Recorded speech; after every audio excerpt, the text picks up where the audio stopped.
경제 속속 시간입니다. 경제부 김동욱 기자와 함께합니다. 안녕하세요. 안녕하세요. 네, 인기 연예인들이 인스타그램 같은 SNS로 버는 수입도 크다고 합니다. 게시물 한 건당 46억 원을 받는 사람도 있다고 하는데, 자, 김 기자, 우리나라 인스타 부자 누굽니까? 네, 인기 K-팝 그룹 블랙핑크의 멤버죠. 제니가 인스타그램 게시물 하나당 약 7억 원의 수익을 벌어들일 것이라는 분석이 나왔습니다. 최근 영국 데이터 분석 업체 호퍼 HQ가 2024년 인스타그램 부자 리스트를 공개했는데요. 한국인 중에는 제니가 36위로 가장 상위에 랭크했습니다. 그 다음으로는 역시 블랙핑크의 멤버입니다. 지수가 40위에 랭크됐고요. 로제가 42위였습니다. 블랙핑크의 태국인 멤버인 리사는 제니보다도 높은 29위에 올랐는데요. 리사는 게시물 하나당 8억 3천만 원의 수익을 얻을 것으로 분석됐습니다. 네. 블랙핑크 멤버들이 거의 상위를 차지했고요.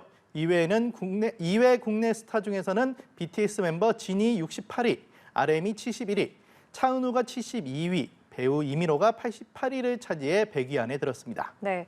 자, 그러면은 아까 말씀하셨던 게시물 하나당 46억 원 이렇게 받는 사람은 누굽니까? 네, 1위는 바로 축구 선수인데요. 크리스티아노 호날두입니다.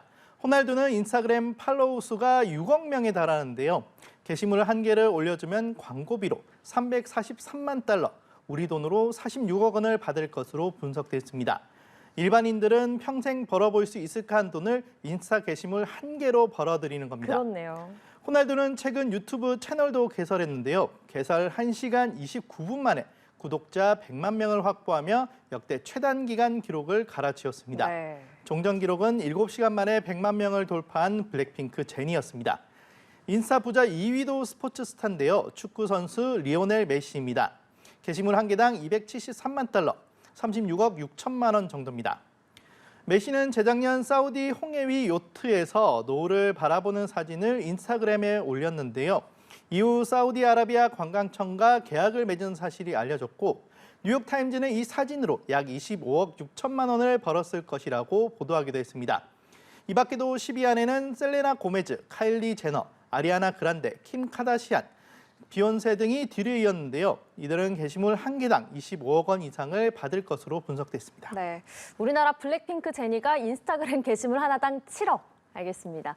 이렇게 7억 하니까 말인데 추석 선물 중에도 7억짜리가 있다고요? 네, 그렇습니다. 고물가의 불황이 장기화하면서 유통업계에는 추석 선물 양극화가 뚜렷한데요. 억소리 나는 건 바로 주류 선물들입니다. 롯데백화점은 초프리미엄 상품으로 세계에서 가장 진귀한 와인 세트로 꼽히는 샤또 페르리스 버티컬 컬렉션을 7억 600만 원에 국내에서 처음으로 선보입니다. 네. 이 밖에도 GS25와 CU, 세븐일레븐 등 편의점은 5억 원짜리 추석 선물을 선보였는데요. 전 세계 12병만 한정 생산된 블렌디드 스카치 위스키, 윈저 다이아몬드 주빌리인데 700ml 한 병에 5억 원입니다. 신세계백화점은 맥켈란 레드 컬렉션 78년 한 병을 2억 4천만 원에 선보였습니다. 주류와 함께 한우 세트도 고가 선물로 선호도가 높은 것으로 알려졌습니다. 네. 백화점들은 수백만 원짜리 명품 한우 선물 세트를 경쟁적으로 내놓았는데요. 유통업계에서는 이 같은 초프리미엄 제품은 매출을 넘어 고품격이라는 상징적 의미를 각인시키기 위한 의미가 강하다는 설명입니다. 네, 한우 참 맛있겠네요.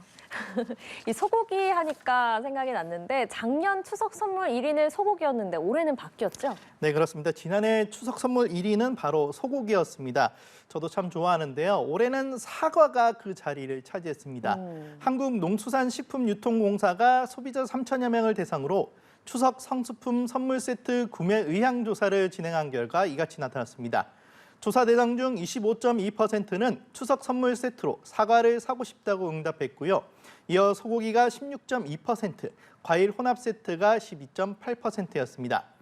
생산량 감소로 사과값이 한동안 크게 올랐었는데 네. 가격이 어느 정도 안정되면서 분위기가 달라진 것으로 분석됩니다. 네, 금사과라고 불렸던 그런 때도 있었는데 그게 좀 기억이 나기도 합니다. 김영란법으로 불리는 청탁금지법이 있잖아요. 내년부터가 아니라 오늘부터 식사비가 기존 3만 원에서 5만 원으로 상향 조정이 됐다고요? 네, 그렇습니다. 오늘부터입니다. 청탁금지법에서 허용되는 식사비 한도가 3만 원에서 5만 원으로 상향 조정됩니다. 그간의 물가 상승을 반영하지 못해 비현실적이라는 지적이 계속 나왔는데요.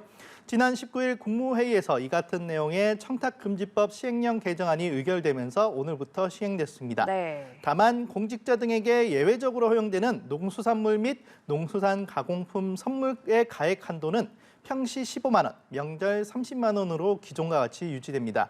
권익위원회는 평시 선물 가액 기준을 15만 원에서 30만 원으로 인상하는 방안을 검토했지만 추후 논의하기로 했습니다. 네, 추석 선물이 김영란법에 따르면 공직자에게 농수산품에 한해서 30만 원까지 가능하다는 점 기억을 하셔야겠습니다. 그런데 최근에 이 권익위가 추석 선물 관련해서 홍보물을 올렸는데 이게 논란이 되고 있다고요? 네, 국민권익위원회는 지난 21일 공식 홈페이지를 통해서 2024 추석 명절 청탁금지법 바로 알기 게시물을 올렸는데요. 카드 뉴스 형태로 제작했는데 이번이 논란이 됐습니다. 직무와 관련 없는 공직자에게는 100만 원까지도 선물이 가능하다는 내용이었는데 공직자인 친족에게는 금액 제한 없이 선물 가능이란 내용도 담겼습니다. 청탁금지법과 시행령에 따르면 해당 내용에는 문제가 없긴 합니다. 하지만 권익위가 선물 수요가 늘어나는 명절 기간에 관련 내용을 크게 소개하는 것이 맞냐는 논란이 일기도 했습니다. 네. 그런데 이번만 그런 게 아니라 보니까 더불어민주당 전현희 의원도 권익위원장 시절 권익위 유튜브에 출연해서 청탁금지법상 직무 관련 없는 공직자는 100만 원까지 선물이 가능하다는 등의 내용을 직접 말하기도 했습니다. 물론 이런 설명이 법 취지와 혼선을 줄이겠다는 취지이긴 한데 공직자에게 비싼 선물을 해도 된다는 조장을 하는 거냐, 법의 허점을 알리는 거냐는 비판의 목소리도 나옵니다. 네, 알겠습니다. 자, 주제를 좀 돌려보겠습니다. 가수 임영웅의 상암 콘서트 현장을 담은 영화가 내일 개봉한다고요? 네, 그렇습니다. 가수 임영웅의 영화 I'm Here로 더 스타디움이 사전 예매량 12만 명을 돌파했습니다. 예매율은 35.5%고요. 사전 예매로 이미 약 37억 원 이상의 매출을 올린 것으로 나타났습니다. 임영웅의 지난 5월 25일에서 26일 서울 월드컵 경기장 공연 실황과 그 뒷이야기를 담은 영화인데요. 생생한 콘서트 현장 외에도 무대 뒤에서 1년여간 노력한 임영웅의 모습을 만날 수 있습니다. 네. 임영웅은 시사회에서 가수로서 스타디움에 입성한다는 게 정말 영광스럽고 상상하기 힘들다며 꿈의 무대를 만들어준 영웅시대 여러분께 감사하다는 말씀을 이 영화를 통해서 전달하고 싶다고 전했습니다. 많은 객석을 과연 채울 수 있을까라는 걱정도 많이 했었고 그렇게 큰 공연을 내가 잘 해낼 수 있을까라는 걱정도 많았는데 다행히도 우리 영웅시대 여러분들 덕분에 잘 마무리할 수 있었습니다. 네, 공연에 이어서 극장가까지 임영웅 씨의 티켓 파워가 이어지는 것 같습니다. 그리고 이번 주에 극장에 갈 이유가 또 있다고요? 네, 그렇습니다. 영화배우 최민식이 영화 티켓값 인하 필요성을 주장해 주목을 받았는데요. 이를 의식한 걸까요? 멀티플렉스 CGV가 반값 티켓 행사를 선보였습니다. CGV는 26일부터 29일까지 나흘간 오후 5시에서 9시까지 일반 2D 영화를 기존 티켓값의 절반 수준인 7,000원에 볼 수 있는 컬처 위크 행사를 한다고 밝혔습니다. 네. 매월 마지막 주 수요일 저녁 시간대에 절반 가격으로 영화를 관람할 수 있는 문화가 있는 날 행사를 확대한 건데요. 해당 기간 영화를 이미 예매한 관객은 이를 취소하고 다시 예매하면 할인 가격을 적용받을 수 있습니다. 네, 이 반값 티켓 행사로 극장 관객이 좀 늘어날지 지켜봐야겠습니다. 자, 그런데 여기는 관중이 몰리다 못해서 역대 신기록을 기록했습니다. 어디입니까? 네, 올해 프로야구가 역대 시즌 최다 관중 신기록을 갈아치우고 있습니다. 네. 지난 18일 기준으로 누적 관중이 847만 명인데요. 2017년 기록한 역대 최다 관중 기록 840만 명을 이미 넘어선 겁니다. 2017년에는 720경기 동안 840만 명을 동원했는데 올해는 약 80%인 573경기를 소화한 시점에 이 기록을 넘어선 겁니다. 이에 따라 올해에는 사상 첫 1000만 관중도 가능할 것이라는 관측이 나옵니다. 각 구단들도 새 기록을 갈아치우고 있는데요. 하나는 홈 17경기 연속 매진, 시즌 최다 경기 매진 등 신기록 행진을 이어갔습니다. 삼성은 창단 이후 최초로 100만 관중을 돌파했고요.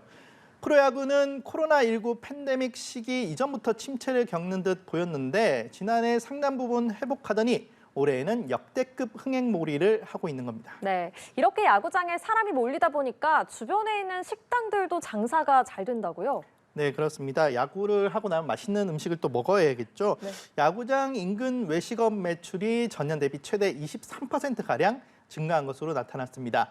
한국신용데이터가 9개 야구장 주변 외식 사업장에서 발생한 카드사 매출을 분석한 결과인데요.